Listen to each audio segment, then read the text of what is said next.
Hello मेरे बच्चों, I am doctor Gargi Singh, your biology educator. तो अगर आप नीट 2025 की तैयारी कर रहे हैं या 26 की तैयारी कर रहे हैं, ये सेशन आपके लिए बहुत इंपॉर्टेंट है।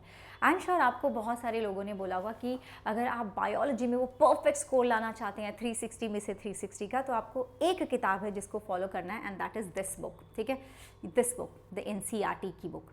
ये जो आपकी NCERT की किताब है, हम सबको पता है कि ये फॉलो करनी है, लेकिन कितने बच्चों को इसको असलियत में अच्छे से पढ़ना आता है? क्योंकि अगर सबको पता होता तो सबके 360 नंबर आ जाते हैं, लेकिन सबके नहीं आते हैं बच्चों। तो यस, कुछ ही बच्चे हैं जिनको पता है कि NCERT को कैसे पढ़ना है। आज मैं आपको वो बताने वाली हूँ, ताकि आप बायो में तो एटलीस्ट वो परफेक्ट स्कोर ले आओ, 360 में से 360 ले आओ, ताकि आप कहीं ना कहीं रिलैक्स कर सको थोड़ा बहुत केमिस्ट्री और फिजिक्स में। ठीक है, वीडियो अच्छा लगे तो वीडियो को लाइक ज़रूर करना और कमेंट्स में ज़रूर बताना कि क्या आप इसी तरह से पढ़ रहे हो, और अगर नहीं पढ़ रहे हो तो प्रॉमिस करके जाना कि मैम अब इसी तरह से पढ़ेंगे, क्योंकि बायो में तो 360 लेके जाना है। Let's get started. सबसे पहली चीज़ है कि आप अपने एक ऐसे टीचर के साथ पढ़ रहे हैं, जिस टीचर के साथ पढ़ रहे हैं एक ऐसा टीचर हो वो जो आपको लेक्चर के टाइम पे ही नोट्स बनवा रहे हैं, खुद से लिख के नोट्स बनवा रहे हैं। लाइक एक एक चीज़ वो खुद लिख रहे हैं और आप भी उनके साथ अपने नोट्स बना रहे हैं। ऐसा नहीं होना चाहिए कि आप उनसे नोट्स मांग रहे हैं कि नोट्स दे दो हमें बाद में, या बाद में बना लेंगे, ये नहीं होना चाहिए। इससे दो पर्पज़ सॉल्व होते हैं, आपका टाइम बचता है, आप बाद में नोट्स बनाएंगे, टाइम वेस्ट होगा। दूसरी चीज़, आपको क्लास में ये चीज़ें याद हो जाएंगी। ठीक है, अब हमने नोट्स बना लिए, हमने समझ लिया, लेक्चर के साथ साथ हमने चीज़ें समझ ली, नोट्स भी बना लिए। नाउ अब हम करेंगे NCERT की रीडिंग। तो दूसरा स्टेप होता है NCERT की रीडिंग। तो आपका सीक्वेंस क्या होना चाहिए? लेक्चर लगा रहे हैं, उसके साथ साथ नोट्स बना रहे हैं, अपने नोट्स बनाएंगे और NCERT फिर हम पढ़ रहे हैं। अगर आपको चाहिए कि आपको लगता है कि जिनके साथ भी आप पढ़ रहे हैं वहाँ ऐसा नहीं हो रहा है, देन बच्चे आप मेरे लेक्चर लगा सकते हो। मैं ऐसे ही पढ़ाती हूँ, मेरे लेक्चर में हर एक चीज़ मैं NCERT की कवर करती हूँ, साथ साथ मैं सब कुछ लिखवाती जाती हूँ। तो मेरे बच्चों के पास तो नोट्स ऑलरेडी बन जाते हैं, वो कभी नहीं पूछते हैं कि नोट्स दे दो, नहीं, उनका ऐसा रिक्वायरमेंट नहीं रहता, वो वहीं पर याद कर लेते हैं।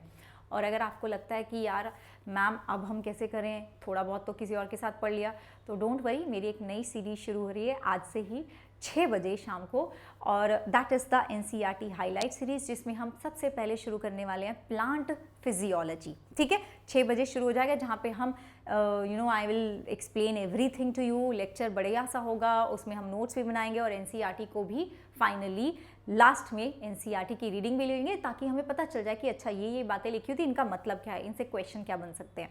तो आपकी वो वाली जो दिक्कत है वो सॉल्व हो जाएगी। मैं यहाँ पे अपने उस सेशन का लिंक भी यहाँ पे पिन कर दूंगी, सो दैट आप जाएं और अपना नोटिफाई मी पे क्लिक कर लेना कि इस बजे इस टाइम पे मैम आ जाएंगी।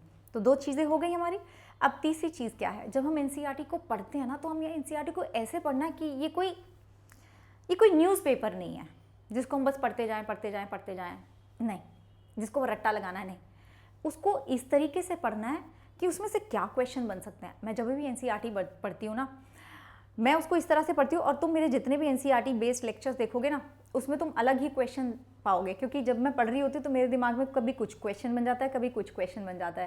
That is how I want you all to be. मैं चाहती हूँ आप लोग भी ऐसे ही पढ़ें NCERT। एक बार पढ़ी तो पता नहीं तुमने अलग तरह के क्वेश्चन बनाए होंगे, दूसरी बार पढ़ी तो तुम्हारे दिमाग में अलग तरह के क्वेश्चन बने होंगे कि इससे ये भी क्वेश्चन बन सकता है, इससे ये भी क्वेश्चन बन सकता है। तो हमें NCERT को ऐसे नहीं पढ़ना है कि यहाँ पे सारी इन्फॉर्मेशन दी हुई है, देखो दी तो हुई है, लेकिन बहुत डिफिकल्ट है उसको डिकोड करना।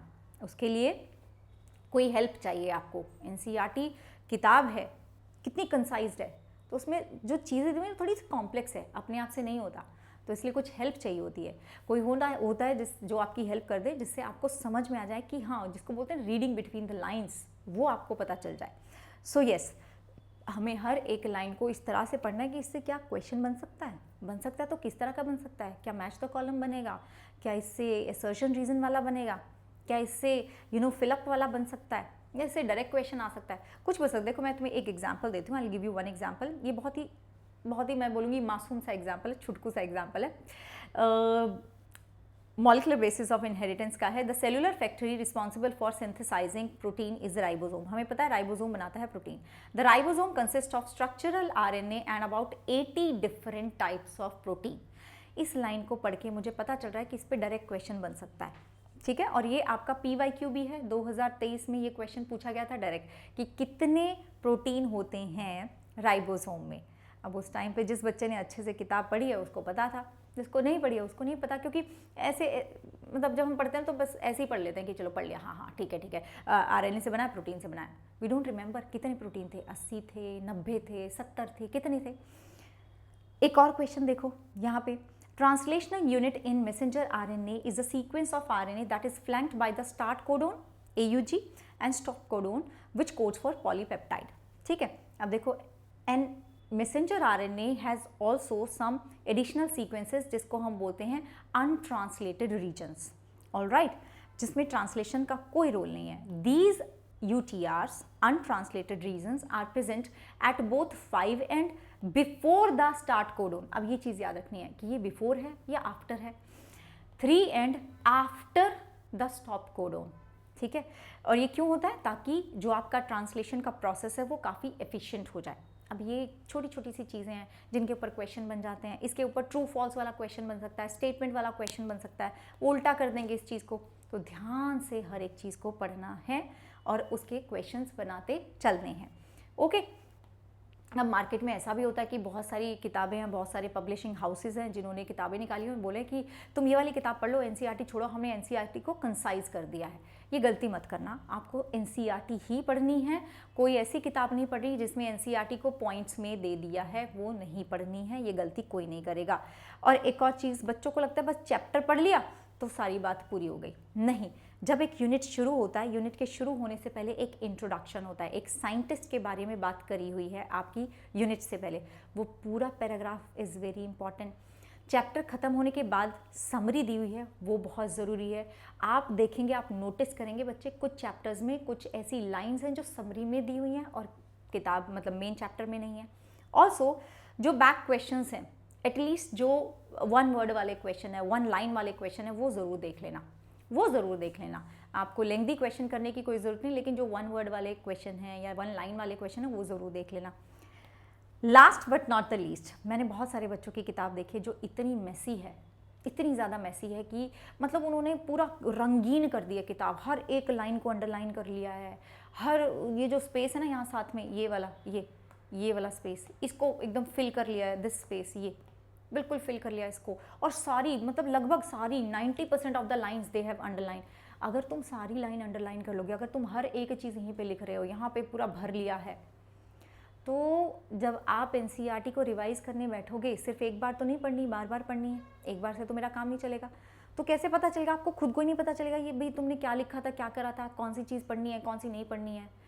आइडियली आपको क्या करना है, यहाँ पे जैसे तुमने पढ़ लिया, जो भी इंपॉर्टेंट पॉइंट लग रहा है, जैसे मैंने यहाँ पे था ना, एक ये लाइन को हाईलाइट करा हुआ है, यहाँ पे मैंने इसको हाईलाइट करा हुआ है, ये लिख के यहाँ साथ में तुम क्वेश्चन लिख सकते हो कि मेरे दिमाग में ये क्वेश्चन आ रहा था उस टाइम पे जब मैंने ये पैराग्राफ पहली बार पढ़ा था। वो शॉर्ट में वो क्वेश्चन लिख लो, यहाँ पे दूसरा लिख लो, फिर जब तुम दोबारा पढ़ोगे तो शायद आपको कोई और नया क्वेश्चन आ जाए। मेरे साथ तो यही होता है, ठीक है, मेरे साथ ये होता है। कभी भी ऐसा नहीं हुआ कि मैंने कोई चैप्टर पढ़ाया और मैंने सेम क्वेश्चन मेरे दिमाग में आया हो, ऐसा तो हो ही नहीं सकता। तो ये होता है, एंड दिस इज़ नेसेसरी, ये ज़रूरी भी है। तो अपनी किताब को थोड़ा सा मैस नहीं बनाना है उसका। ऐसा कोई यहाँ पे वो नहीं चल रहा है कि जो बच्चा जितना ज़्यादा मैसी रखेगा अपनी किताब को, मतलब वो उतना ज़्यादा पढ़ाकू है, उसको उतना ही ज़्यादा उसको नॉलेज है, नहीं, ऐसा कुछ नहीं है। So this is what you need to do अगर आप NCERT को अच्छे से समझना चाहते हो, अच्छे से चाहते हो कि वो याद रहे आपको देर तक, रिवीजन में भी हेल्प करे, क्योंकि हमें एक बार नहीं पढ़नी है, हमें बार बार पढ़नी है ये किताब। अब मुझे बताना कि क्या आप ऐसे ही पढ़ रहे थे, ऐसे नहीं पढ़ रहे थे तो प्रॉमिस करके जाना कि ऐसे पढ़ना शुरू करना है, ठीक है बच्चों। तो ये सारी चीज़ें फॉलो करोगे तो आपका मतलब 360 मार्क्स कहीं नहीं गए, और आप जितने भी क्वेश्चन बनते हैं बायो के आराम से आप कर सकते हैं। दूसरी चीज़ ये है कि हमारा इंडिपेंडेंस डे के लिए अर्ली फ्रीडम सेल ऑफर चल चुका है, जहाँ पे 10 लकी विनर्स को पूरा का पूरा कैशबैक मिल जाएगा, 100% कैशबैक मिल जाएगा। अभी जो हमारा कोर्स है, अभी जो हमारा प्लस का सब्सक्रिप्शन है बच्चे, वो 5000 का हो चुका है, ठीक है। ये ऑफ़र सिर्फ 9th और 10th तक रहेगा, 2 दिन और है, उसके बाद आपका प्राइस फिर से बढ़ जाएगा। जब आप कोड गार्गी लगाते हो तो आपको ये ऑफ़र अवेल होगा। तो 20 बच्चे ऐसे हैं हमारे, 20 लकी विनर्स हमारे ऐसे होंगे जिनको फ्री फ्लैश कार्ड मिलेंगे, और 10 ऐसे होंगे जिनका कैशबैक पूरा हो जाएगा। जब आप मेरा कोड लगाते हैं गार्गी तो आपको मेरा पर्सनल मेंटोरशिप मिलेगा, आपको DPPs, PYQs, आपको exclusive practice material physics, chemistry, bio तीनों का मिलेगा। ठीक है जी, कोटा लेवल वाला सिलेबस ट्रैकर मैं आपको प्रोवाइड करूंगी, पर्सनल डाउट सॉल्विंग आपकी होंगी मेरे मेंटरशिप ग्रुप में। आपको एनसीईआरटी ग्रिल मतलब सारे पॉसिबल क्वेश्चंस जो एनसीईआरटी से बन सकते हैं वो मिलेंगे।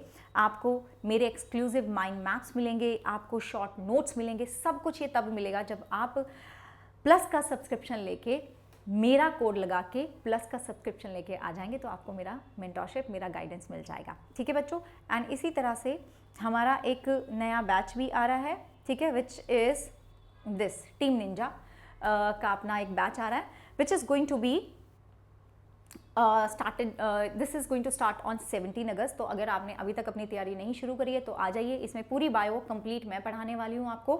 एंड ऑल्सो बच्चों, इसी तरह से आप हमारे ऑफलाइन इंस्टीट्यूट्स में भी अब खुद को एनरोल कर सकते हैं। ठीक है, सो दिस वाज अबाउट कि एनसीईआरटी कैसे पढ़नी है, और मैं तुम्हें मिलूंगी एनसीईआरटी हाईलाइट सीरीज़ में। तो हर एक बच्चा जो सीरियस है, जो इस बार सिलेक्शन लेके जाने वाला है, उस सेशन को लाइक कर दो। आज 6 बजे हम लोग पहला लेक्चर लगाने वाले हैं, and I see you there. Bye bye, take care.